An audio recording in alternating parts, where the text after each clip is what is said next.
এবার আমরা দেখব যে আমাদের ই ব্লগারে তৈরি করে আমাদের যে ফ্রি ব্লগ সাইটটা আমরা পেলাম সেটিতে কিভাবে কোনো পোস্ট করতে হয় বা কোনো ডেটা এন্ট্রি করতে হয়, কোনো ইমেজ ইনসার্ট করতে হয়, মোট কথা কোনো মডিফিকেশন আমরা কিভাবে করব সেটি দেখব। তো সেটি দেখার জন্য আমরা এই ব্লগার সাইটে ঢুকে আমরা আমাদের ইমেল অ্যাড্রেস এবং পাসওয়ার্ড দিয়ে সাইন ইন বাটনে ক্লিক করব আমাদের নির্দিষ্ট যে ওয়েবসাইটটি আমরা এইমাত্র পেলাম সেটিতে পোস্ট করার জন্য। এখানে কোনো সিকিউরিটি অ্যালার্টে কোনো ডায়ালগ বক্স আসলে আমরা সেক্ষেত্রে ইয়েস বাটনে ক্লিক করে যাব। লক্ষ্য করুন আমাদের ওয়েবসাইটের ড্যাশবোর্ড চলে এসেছে। তো এখানে আমরা কোনো পোস্ট করার জন্য আমরা এখানে যে নিউ পোস্ট রয়েছে সেটিতে ক্লিক করব। আমরা সেটিংস লেআউটে ক্লিক করার মাধ্যমে যেতে পারি। তো আমরা নিউ পোস্টে ক্লিক করছি। লক্ষ্য করুন আমাদের পোস্ট করার জন্য অলরেডি একটি লেআউট চলে এসেছে এবং এখানে রয়েছে টাইটেল এবং এখানে আরেকটি ঘর। মূলত আমাদের পোস্টিং ব্লগিংয়ের যে পোস্ট আমরা করব সে পোস্টিংয়ে কী টাইটেল হবে সেটি এখানে বসাতে হবে, আর এখানে তার ডেসক্রিপশন বা বর্ণনা এখানে লিখতে হবে। তো আমরা ধরে নিই আমাদের এটি একটি ইসলামিক ব্লগ সাইট। তো আমরা এখানে লিখছি welcome to our Islamic site এবং এখানে আমরা এই ডেটাগুলো আমরা এখানে এন্ট্রি করে দিচ্ছি যে আল্লাহ ইজ অলমাইটি, হযরত মুহাম্মদ সাল্লাল্লাহু আলাইহি ওয়াসাল্লাম ইজ আওয়ার প্রফেট ইত্যাদি। তো এই ডেটাগুলো এন্ট্রি করে আমরা এন্ট্রি করলাম। দেন আমরা এখানে এই ডেটাগুলো আমরা ফন্ট চেঞ্জ করতে পারি। এখানে যে ফন্ট রয়েছে এর মাধ্যমে এটিকে বোল্ড করে দিতে পারি, এটির কালার চেঞ্জ করে দিতে পারি এভাবে, এবং এর অ্যালাইনমেন্ট আমরা ডিফাইন করে দিতে পারি। এই যে নির্দিষ্ট সিলেক্ট করে আমরা অ্যালাইনমেন্ট ডিফাইন করে দিতে পারি। বুলেট এখানে রয়েছে, বুলেট ইনসার্ট করতে পারি, ইমেজ ইনসার্ট করতে পারি, ভিডিও ইনসার্ট করতে পারি। তো অনেক ফ্যাসিলিটিস আমরা এই ব্লগার সাইটে পাবো। তো আমরা প্রথমে এখানে এই একটু দেখে নিই যে আমাদের এই পোস্ট করা ডেটাগুলো কীরকম দেখায়। এটির জন্য আমরা প্রথমে সেভ নাও বাটনে ক্লিক করব। দেন আমরা পাবলিশ পোস্টে ক্লিক করব। মূলত পাবলিশ পোস্টে ক্লিক করলে আমাদের পোস্টটি পাবলিশ হবে। Your blog post publish successfully. আমরা ভিউ ব্লগে ক্লিক করার মাধ্যমে আমাদের সাইটে আমাদের এই ডেটাগুলো বা এই পোস্টিংটা কীরকম দেখায় সেটি আমরা দেখতে পাবো।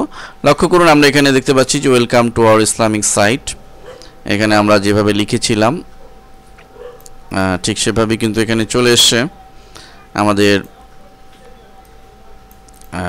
ব্লগ সাইটে আমাদের তৈরি করা এই পোস্টিংটি। এরপর আমরা দেখব যে দেখুন আমরা কীভাবে ইমেজ ইনসার্ট করতে হয় এবং অন্যান্য আরও দু একটি বিষয়। এখানে দেখুন একটি ইমেজ আমরা লক্ষ্য করছি যে এরকম ইমেজ, এই ধরনের ইমেজ আমরা কীভাবে ইনসার্ট করতে পারবো। তো এই অবস্থায় আমরা এখানে এডিট করার জন্য আমরা উপরে যে কাস্টমাইজ বাটনটি রয়েছে সেই কাস্টমাইজ বাটনে ক্লিক করব। দেন আমরা চলে যাব পোস্টিংয়ে। তো আমাদের লক্ষ্য করুন নতুন পোস্ট করার জন্য লেআউট চলে এসেছে। তো আমরা এখানে আরেকটি পোস্ট করছি।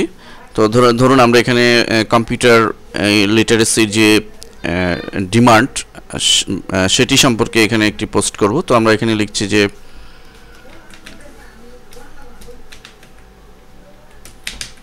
ডিমান্ড অফ আইটি প্রফেশনাল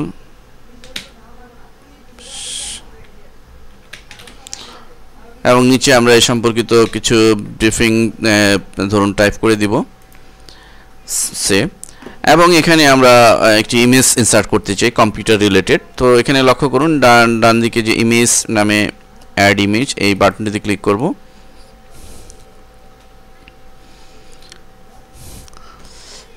এবং এখানে রয়েছে add an image from your computer. তো আমরা আমার কম্পিউটার থেকে যদি কোনো ইমেজ ইনসার্ট করতে চাই, অর্থাৎ আমার হার্ড ডিস্কে যদি ইমেজ থাকে সে ধরনের, তাহলে আমরা এর মাধ্যমে যাব। আর যদি আমি চাই যে না ওয়েব থেকে কোনো ইমেজ নিতে, দেখুন add an image from the web, আমরা এখান থেকে সেই ওয়েব অ্যাড্রেস দিয়ে দিব। তা আমরা সে কম্পিউটারের থেকে আমরা একটি ইমেজ নিচ্ছি, ব্রাউজ বাটনে ক্লিক করছি এবং এখান থেকে আমরা একটি ইমেজ নিব, সিলেক্ট করলাম এবং আমরা একাধিক ইমেজও নিতে পারি বিভিন্ন পরবর্তী যে ব্রাউজ বাটনগুলো রয়েছে। তো আপাতত আমরা একটাই নিচ্ছি এবং ইমেজটির লেআউট কীরকম হবে এখানে আমাদের ডিফাইন করতে হবে। চুজ লেআউট, আমরা সেন্টার দিচ্ছি মাঝে অথবা আমরা রাইটও দিতে পারি। আমরা রাইটই দিচ্ছি, রাইটে দিয়ে ইমেজটির সাইজ কীরকম হবে, স্মল, মিডিয়াম বা লার্জ সেটি ডিফাইন করতে হবে। ধরি আমরা এখানে মিডিয়াম রয়েছে, মিডিয়ামই দিব। দেন আপলোড ইমেজ এই বাটনটিতে ক্লিক করব, ফলে ইমেজ লোডিং হচ্ছে আমরা লক্ষ্য করছি, বা আপলোড হচ্ছে।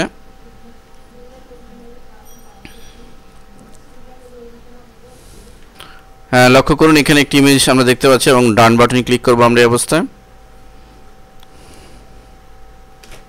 এবং যথারীতি সেভ নাও